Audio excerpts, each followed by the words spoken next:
Hi.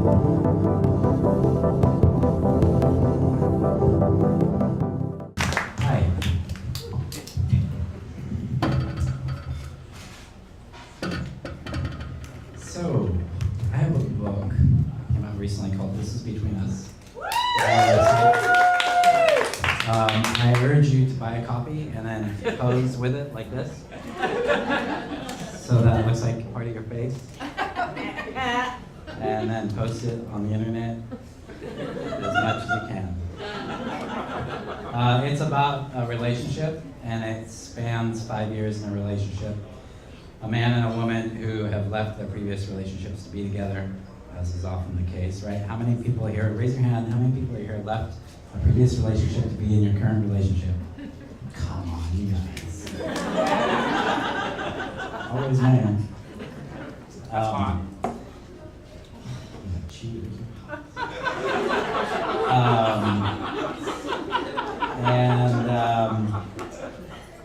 So they both have kids too, which complicates matters. But the book is written in very short chapters. Like each chapter is like less than 2 pages. Sometimes it's only a couple of sentences. So I'm just going to read a couple of those. And I thought I'm going to read stuff. I thought I would kind of make it a little thematic and read stuff that are like flashbacks to kind of give you an idea of them when they were younger or before the relationship or whatever. So, one time when I was 11, so this is the guy that's narrating the story, and he refers to the woman as you, so just so you know. One time when I was 11, I walked in on my parents when they were having sex. They were doing it doggy style, and my mom's heavy breasts swung back and forth between her locked elbows. I made some kind of sound, a surprised groan maybe, and they noticed me in the door. My mom collapsed flat, but my dad kept going on her. I locked eyes with him for a few seconds, and he slowed himself to a frustrated stop. And then my mom said, "Honey, can you go to the store and get a loaf of bread?"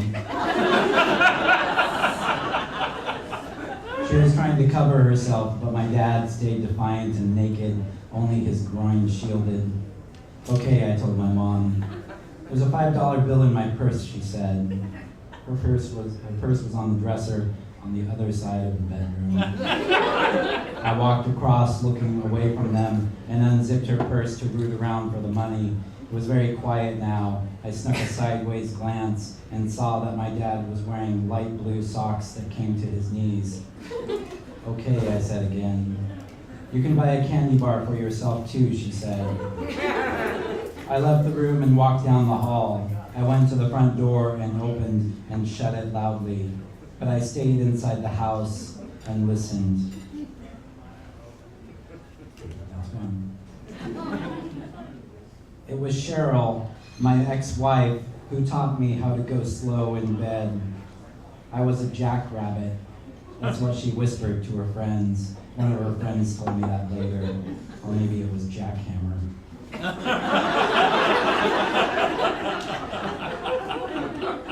A handful of thrusts and it was over, like I was in a race.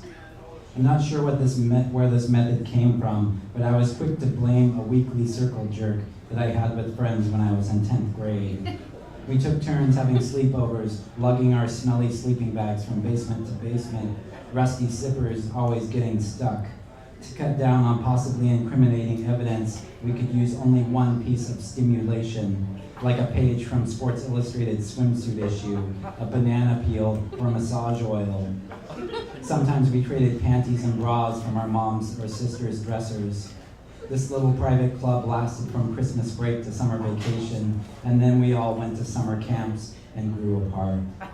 For a long time, I was a speed demon and knew no other way. I could summon a handful of sticky in 12 seconds. I didn't think about how this eventually affected my girlfriends. I thought me coming equals them coming too. Their fingers were usually called on to finish my unfinished job.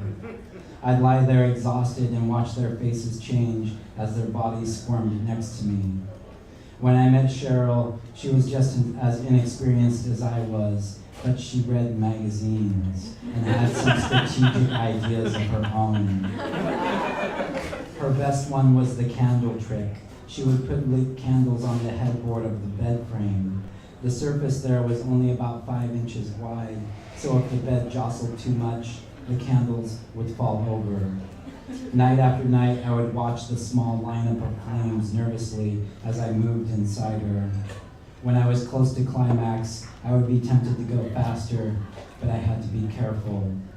For a couple of months, I couldn't even look at her face for more than a few seconds. My brain would play tricks on me. I'd see flames growing tall out of the corner of my eyes. I imagined the bed going up in flames at the same time as my premature ejaculation.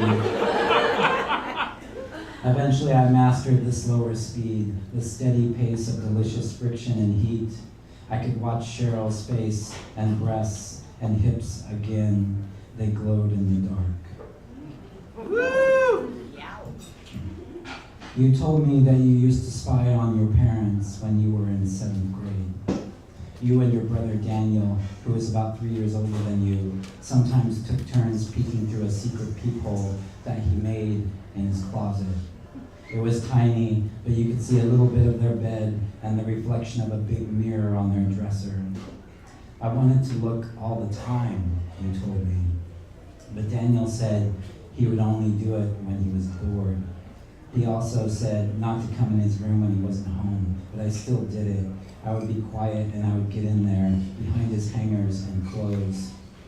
I asked if that was how we learned about sex. Yes, probably, but sometimes it would be too dark to see anything. I'd only be able to listen and guess what was happening. You closed your eyes tight, trying to remember.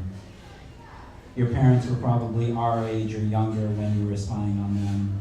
I imagine you, 12 years old, a cute mess of knees and elbows and long hair. And then I could see Maxine in the closet and you and me reflected off that mirror. Maxine is the woman suffering. I was so happy to see them that way, you said. The peephole was so small that it gave everything I saw a fuzzy edge, like when they used to smudge Vaseline on camera lenses. I could tell they had romance and passion, and it gave me this elevated sense of hope for the future. But maybe even more than that, I was turned on. You stopped and exhaled, as if you'd been holding your breath in. You looked at me and then quickly away. Do you think it turned your brother on too, I asked. I think so, you said. He tried to hide it, but it did. Sometimes we would both cry while watching them.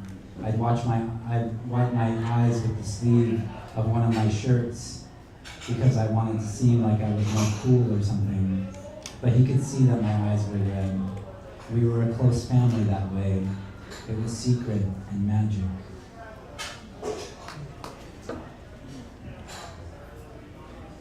I think I may have lost my virginity to my cousin babysitter, but I'm not totally sure.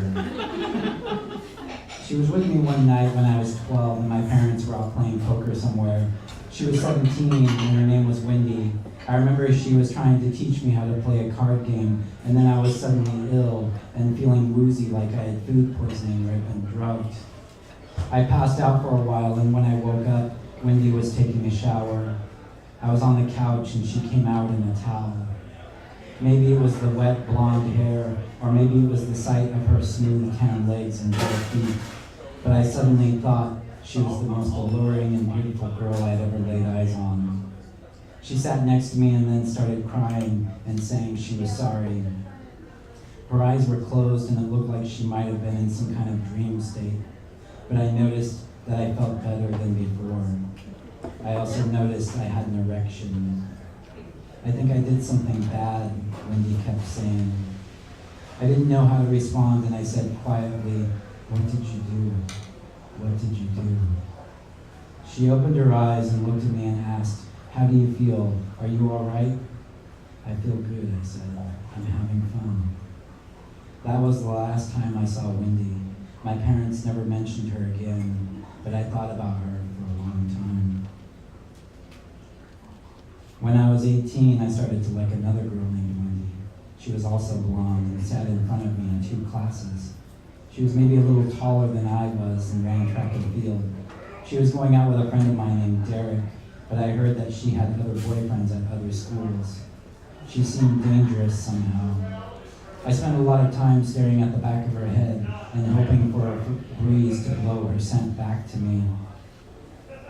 One night I was at my first party where there were no adults allowed anywhere. People were making out like they never had a chance to make out ever again. I saw Wendy and Derek, but there was something tense going on between them. He was really drunk and couldn't stand up straight. I helped Wendy prop him up on a big old couch that looked like it would be hard to get up from. Then Wendy asked me to drive her to another house. I didn't have my own car, but I drove my mom's Pontiac sometimes. It didn't even have a cassette player. Wendy pulled out a mixtape and looked around the dashboard for somewhere to insert it. I just have a radio, I said. I see that, she said. She pushed the tape back into her bag. When we got to the other house, I wasn't sure who lived there, but it looked like another party. Wendy asked me to wait a couple of minutes and then ran inside. I wasn't sure what she was doing in there, but she came back after 4 or 5 songs and some commercials had played on the radio. Do you want to go back now? I asked her. I don't think so, she said, and scooted closer to me. The front and back seat of the Pontiacs were like long vinyl couches. We started kissing and she leaned back, pulling me on top of her. Besides possibly that hazy night with my cousin Wendy, I hadn't had sex yet, but it seemed like it was about to happen. I was trying to slow it down, trying to ask her about Derek or whose house we were parked in front of, but she pushed her mouth harder on mine, and I gave up. We took off our pants, but kept our shirts and coats on. She said, "Don't worry, I'm on the pill." We fogged up the cold windows. There didn't seem to be a need to talk after we were there. There didn't seem to be a need to talk after we were through. And I drove her back to the first party, where Derek was passed out on the couch we'd left him on. I felt embarrassed for some reason and wanted to talk to her about what had happened, but didn't know how to. She went off with one of her girlfriends, and I got back in the Pontiac alone. I still stared at the back of her head the rest of the year, but that's as far as I got. I'll just do one more.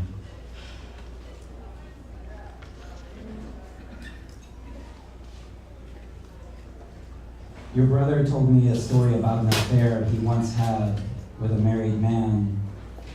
Daniel would buy the man gifts and write him notes, and the man had to hide them from his wife. Some of the gifts were things the man could not take home, so Daniel had to keep them at his place. But the man hardly came over, so after a while it seemed like Daniel was buying himself gifts. There was a shelf full of things meant for this man.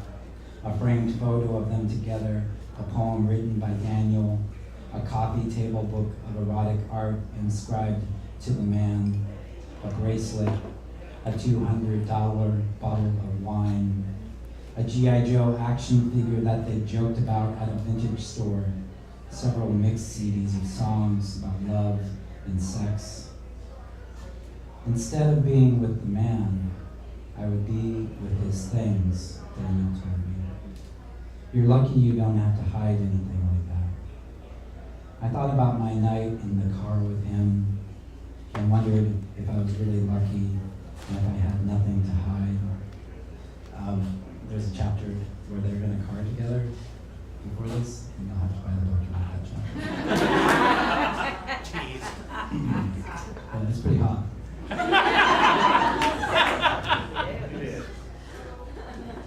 Did it make the gifts seem less sweet? I asked him. It did, he said. They started to feel like unreal objects, like pretend things in a drugstore, like a museum that no one is allowed to see. I thought Daniel was right, but I felt bad for him. I empathized with his position, perhaps more than Daniel was for some reason. I dwelled on the thing Daniel said about the gifts seeming like a museum, but I changed it a little, maybe to make their situation less sad. I thought to myself, every person is a museum. Every person